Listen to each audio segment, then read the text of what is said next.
Hola, seguidors i seguidores del nostre canal.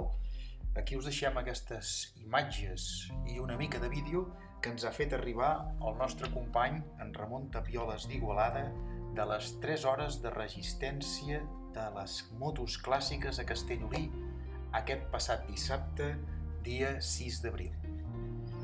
Una passada. Gaudiu-les, companys. Fins aviat, històrics.